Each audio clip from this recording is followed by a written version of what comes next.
Alhamdulillahi Rabbil Alamin. Wassalatu wassalamu ala ashrafil mursalin Nabiyyina wa maulana Muhammadin wa ala alihi wa sahbihi ajma'in. Wa ashhadu an la ilaha illallah wahdahu la syarikalah. Wa ashhadu anna Muhammadan abduhu wa rasuluh.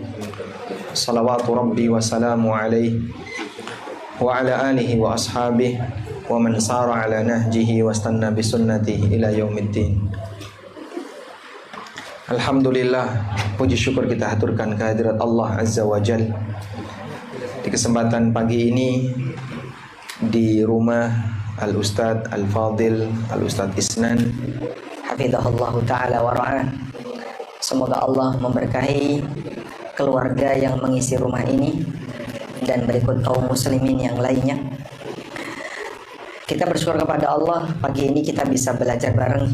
Semoga Allah Subhanahu wa ta'ala jadikan forum kita sebagai forum yang barokah. Kita mau bahas tentang amalan sunnah itu anugerah. Jadi mungkin Bapak Ibu sudah tahu arah dari tema kita, yaitu dalam rangka memberikan motivasi bagi pribadi kita masing-masing agar semangat dalam menjalankan ibadah-ibadah sunnah. Namun kita lihat dari sisi yang lain, bukan hanya sebatas mengingat pahalanya, tapi kita melihat dari tanggung jawab kita sebagai hamba Allah yang diberi oleh Allah Subhanahu wa ta'ala berupa kewajiban. Saya mulai dari hadis Nabi sallallahu alaihi wasallam dari Abu Tha'labah Al-Khushani radhiyallahu anhu.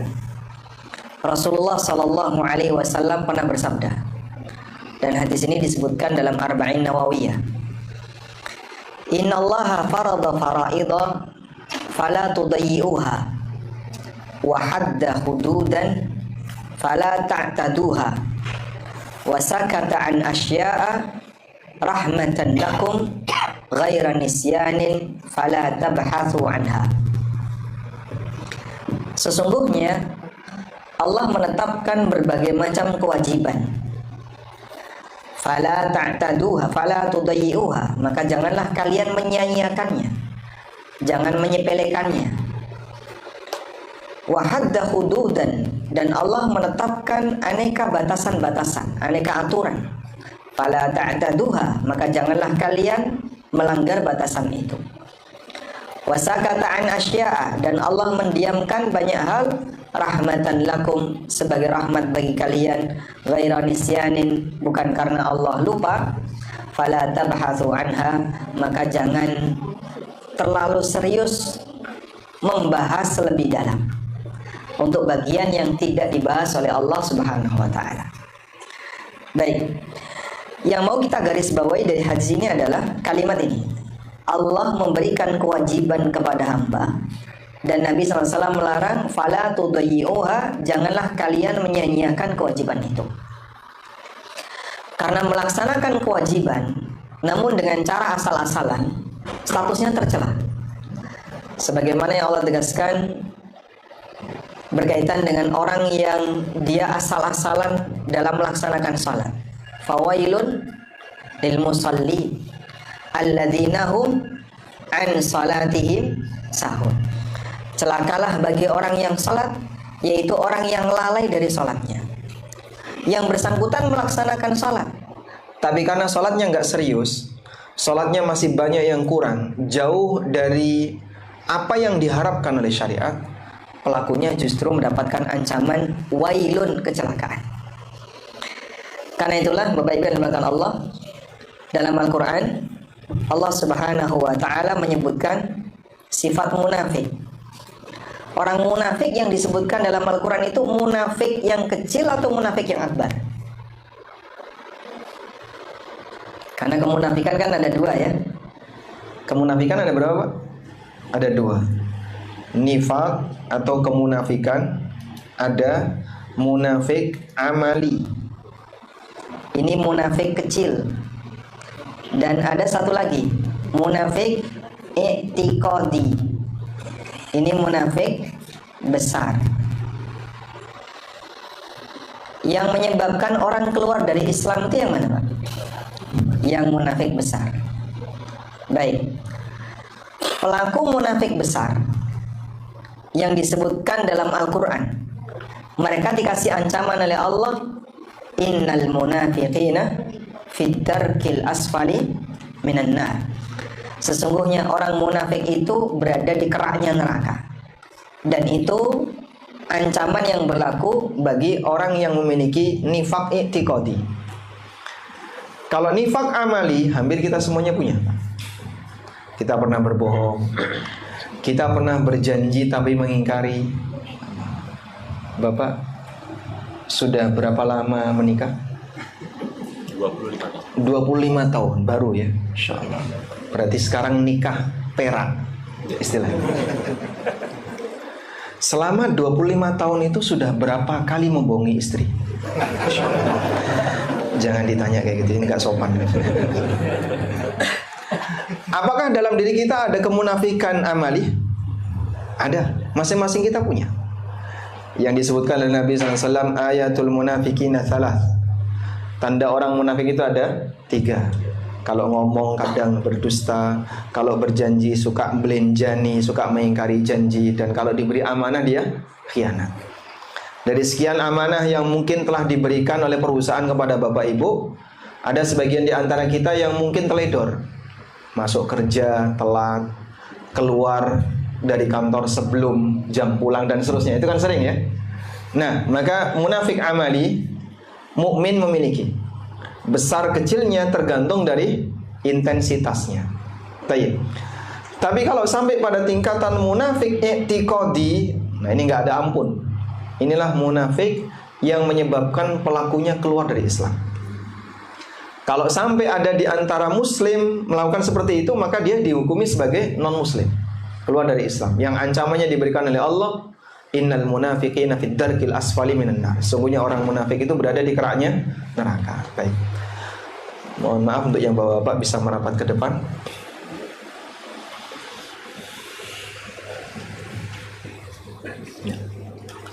Nah, kaitannya dengan munafik besar ini, Allah Subhanahu wa taala menyebutkan dalam Al-Qur'an.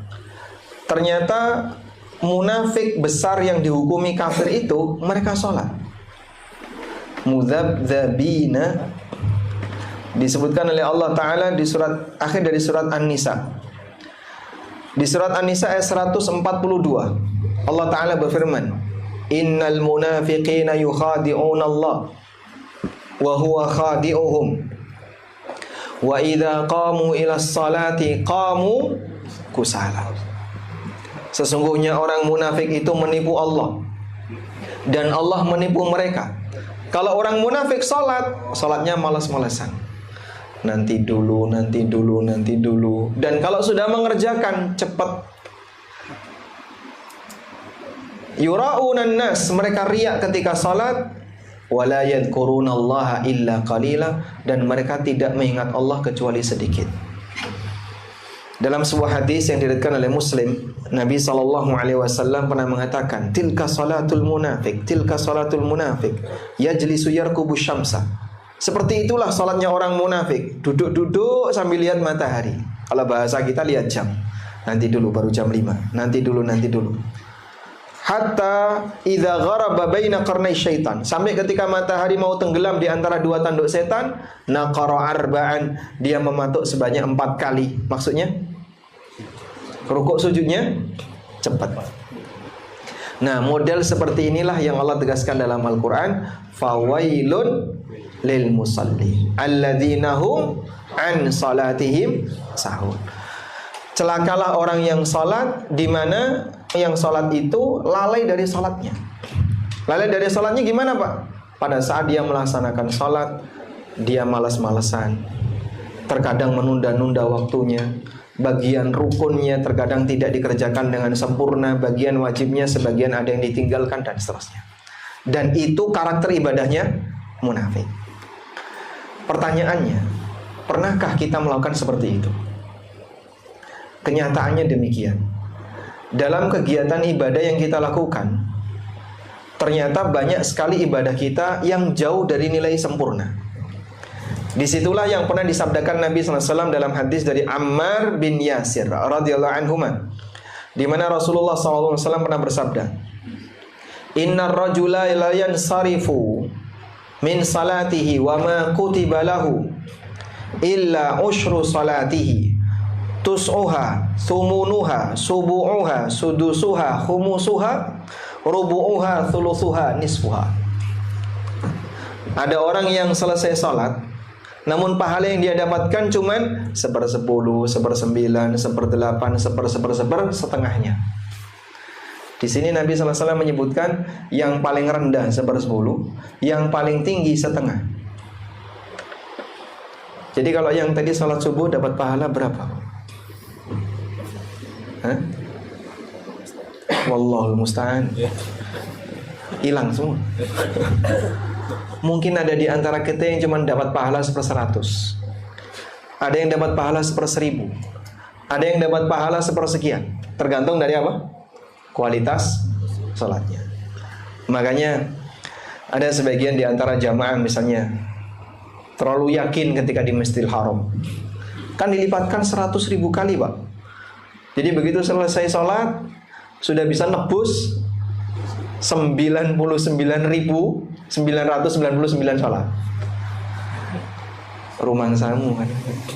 Siapa yang jamin kalau sholatmu diterima oleh Allah? Siapa yang menjamin kalau sholatmu bisa bernilai pahala besar? Ada orang yang sholatnya sangat tidak berkualitas, sehingga dari kegiatan sholat yang dia lakukan, dia hanya diberi pahala oleh Allah 1/10-nya, mungkin 1/100-nya, mungkin ada yang 1/1000-nya, dan seterusnya. Nah, kalau itu terjadi pada diri kita, anggaplah Pak, misalnya 50% ini sudah bagus sekali Pak. Sehingga 2 rakaat subuh itu Bapak dapat pahala 1 rakaat, dapat pahala 50%. Itu sudah bagus sekali. Berarti kan kewajiban kita masih banyak yang kurang. Berarti kewajiban kita masih banyak yang kurang. Artinya tanggung jawab kita masih belum tertunaikan. Ibarat Anda kerja, Anda dikasih kredit minimal 500 dan Anda baru setorkan 300. Anda baru setorkan 400. Sisanya itu gimana cara nutupinya? Kalau urusan dunia mungkin bisa ditebus pakai harta. Nah, bagaimana kalau sudah berkaitan dengan masalah amal di hadapan Allah Subhanahu wa taala? Nah, disinilah kita memahami bahwa amal sunnah bagi hamba itu disediakan oleh Allah dalam rangka menambal kekurangan amal wajib. Maka kita sebut amal sunnah itu anugerah, karena fungsi dari amal sunnah itu tujuannya adalah untuk menambal kekurangan dari amal wajib. Baik. Mungkin Bapak Ibu semuanya sudah pernah mengenyam kuliah ya. Yang di situ ada persyaratan untuk bisa mendapatkan nilai minimal lulus. Kira-kira mata kuliah apa yang paling berat, Pak? Yang dari ITS mungkin bisa jawab. Kalkulus. Kalkulus 3. Ada di atasnya lagi Pak, yang lebih berat dari kalkulus. Matematika teknik. Mata kuliah matek bikin matek. Baik. Untuk bisa dapat nilai C saja berat. Kalau minimal lulus adalah C, D belum bisa diterima. Minimal kamu harus dapat nilai C. Dulu kira-kira Bapak yang dilakukan apa Pak? Ya? Ngerjakan tugas. Jadi dosen memberikan alat bantu biar ini mahasiswa nanti kalaupun dia mengerjakan soal mungkin beresiko. Kalau cuma ngandalin ujian saja ya, ini sangat beresiko. Maka dosen ngasih tugas. Coba kamu kerjakan tugas ini. Tujuannya apa? Dongkrak nilai. Saya masih ingat tuh salah satu mata kuliah yang dapat C, tapi saya pingin dapat B. Cuman saya nggak yakin waktu ngulang. Datang ke dosennya, bisa nggak saya dikasih tugas tambahan? Nah, dosennya bilang nggak bisa, sama dengan yang lain. Ya sudahlah, pokoknya gimana caranya biar saya bisa dapat B. Saya minta jaminan di awal. Alhamdulillah, karena mungkin beliau lihat saya kok melas banget, dikabulkan. Diktat yang disediakan, pokoknya kamu kerjakan semua soal di sini. Sehingga saya harus kerja lebih untuk bisa naik tingkat. Subhanallah. ternyata teori ini berlaku dalam kegiatan agama kita. Dan saya masih ingat terus peristiwa pengalaman itu. Berarti amal sunnah itu memang anugerah. Andaikan Allah tidak sediakan amal sunnah, mungkin ketika kita menghadap Allah dan kita dihisab bagian yang wajib, banyak di antara kita yang gagal. Ya mungkin boleh disebut, kalau mata kuliah Anda nggak lulus, sholat nggak lulus, puasa nggak lulus, amal yang lain nggak lulus. Apa yang bisa diandalkan? Sementara bagian yang wajib ini, kalau kurang, yang bersangkutan diazab oleh Allah Subhanahu wa ta'ala. Baik, sekarang apa dalilnya kalau amal sunnah itu bisa menambal kekurangan amal wajib? Hadis berikut ini. Hadis yang sangat ma'ruf riwayat At-Tirmidzi dari sahabat Abu Hurairah radhiyallahu anhu, Nabi sallallahu alaihi wasallam bersabda. Mungkin ditambah ini enggak, Pak? Tiba-tiba suaranya jadi kecil. Nabi sallallahu alaihi wasallam bersabda, "Inna awwala ma yuhasabu bihil 'abdu yaumal qiyamah min amalihi salatuhu." Sesungguhnya amal pertama yang akan dihisab dari seorang hamba kelak di hari kiamat adalah salatnya. Berkaitan dengan yang pertama kali dihisab, itu ada 3 poin ya, yang berbeda. Yang pertama dihisab. Baik, mohon maaf bisa merapat lagi Pak. Yang sini mungkin bisa dirapatkan. Waalaikumsalam.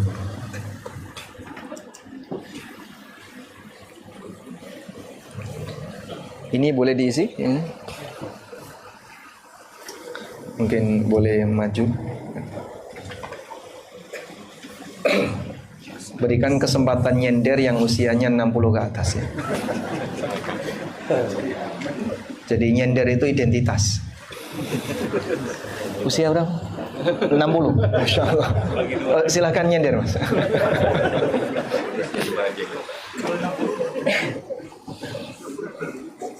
Baik, silakan Bapak. Yang pertama kali dihisab itu ada 3 ya. Pertama berkaitan dengan amal. Yang pertama kali dihisab dari amal adalah salat. Yang kedua berkaitan dengan masalah muamalah.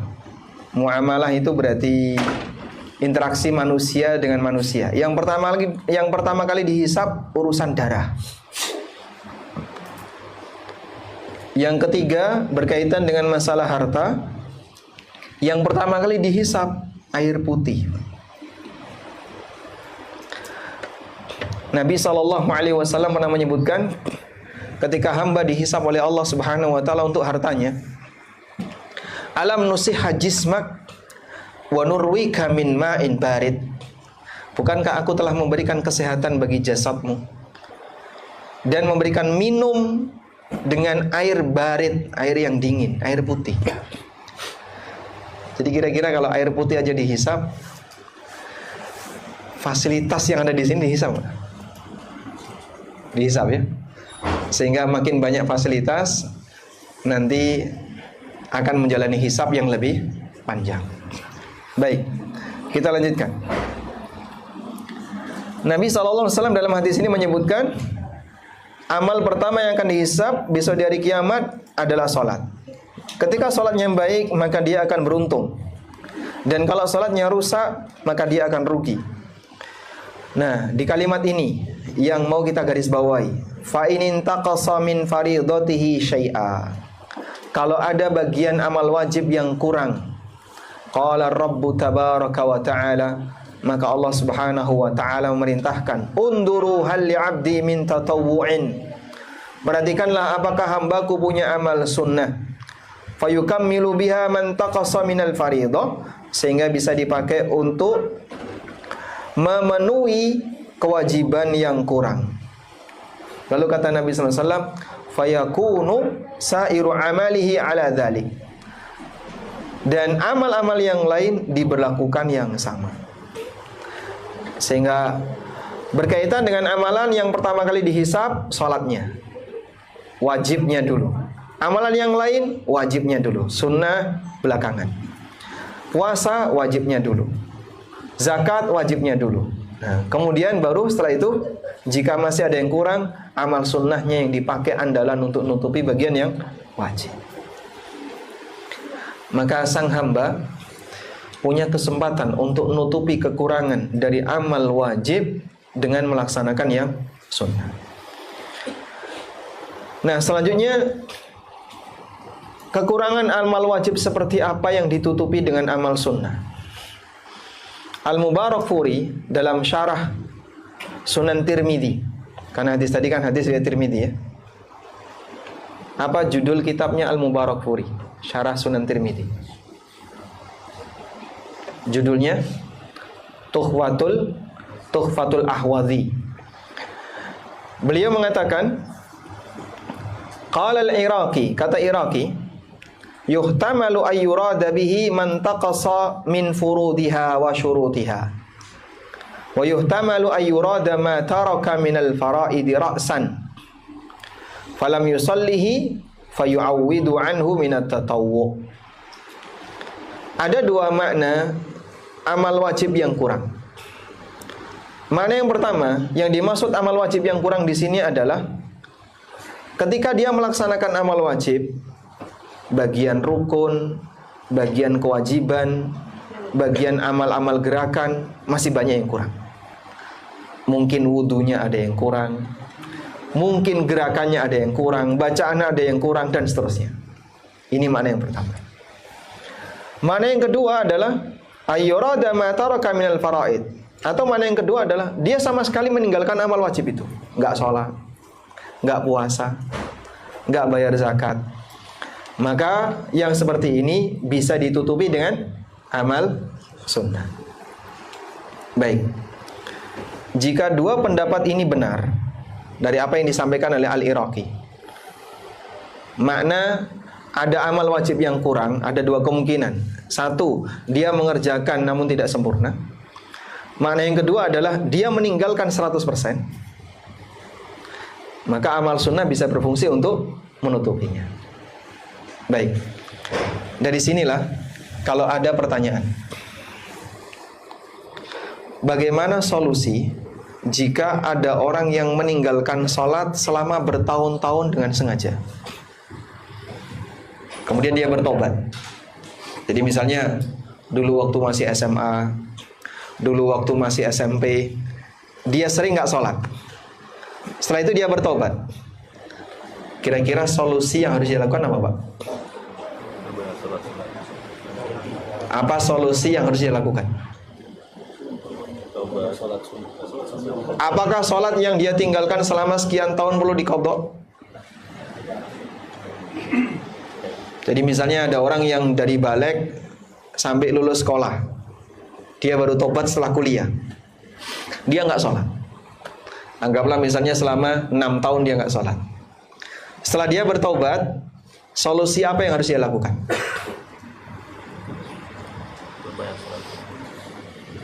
Nah, ada sebagian yang memfatwakan bapak harus mengqadha.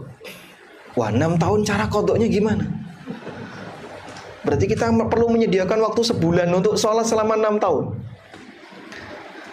Namun fatwa ini kurang tepat. Alasannya gimana? Kalau kamu mengerjakan sholat ini sekarang, ini kan sholat 3 tahun yang lalu, ini sholat 6 tahun yang lalu, ini sholat sekian tahun yang lalu. Kenapa kau kerjakan sekarang? Jangankan sholat sekian tahun yang lalu, sholat subuh kemarin dikerjakan hari ini, sah nggak, Pak? Kenapa? Waktunya sudah habis. Maka seorang hamba ketika dia meninggalkan sholat dengan sengaja, nggak ada qadha. Oh, enak banget, Pak, kalau gitu. Berarti kan nggak ada hukuman. Jangan dikira. Kesalahan dalam syariat secara umum terbagi menjadi 2. Kesalahan dalam syariat. Pertama, ada kesalahan yang diberi kafaroh di dunia. Contohnya melanggar sumpah, melanggar nazar, kemudian melakukan hubungan badan ketika siang hari Ramadan. Ada kafaroh ketika di dunia. Termasuk beberapa tindakan kriminal ada kafarah ketika di dunia. Sudah? Yang kedua, kesalahan tanpa ada penjelasan kafarah. Tanpa ada penjelasan kafarah secara khusus. Kira-kira menurut Bapak Ibu, mana yang lebih berat? Kesalahan yang di situ ada kafarahnya atau kesalahan yang tidak ada penjelasan kafarahnya? Tidak ada. Ya? Yang mana, Pak? Kenapa yang kedua? Kan nggak ada beban apapun. Di akhirat. Yang pertama itu kesalahan yang diberi solusi. Yang kedua, Allah nggak ngasih solusi dalam bentuk amalan khusus. Maka kalau yang pertama, begitu dia melakukan solusinya, bebannya selesai. Terus kewajiban apa yang harus saya lakukan? Anda kerjakan kafarah, selesai sudah. Sehingga orang meninggalkan atau melanggar sumpah, dia bisa bayar kafarah. Tanggung jawabnya selesai. Tapi kalau yang kedua, gak ada jaminan dosamu dihapuskan. Dan bisa jadi akan ada azab yang lebih berat yang diterima oleh sang hamba jika dosanya tidak diampuni oleh Allah. Maka kira-kira yang lebih berat yang mana? Yang kedua. Nah, meninggalkan sholat itu yang kedua. Jadi apa kafarahnya meninggalkan sholat? Amalan apa yang bisa menggantikan orang yang meninggalkan sholat? Tidak ada. Nah terus gimana Pak? Berarti kan nggak ada qadha. Nah disinilah qadha sholat yang dijelaskan oleh Nabi SAW itu hanya berlaku bagi yang lupa atau ketiduran. Artinya tidak sengaja. Sehingga meninggalkan sholat yang perlu diqadha hanya berlaku untuk kegiatan meninggalkan sholat yang tidak disengaja. Sebagaimana sabda Nabi SAW, "Idza maridal abdu aw safara."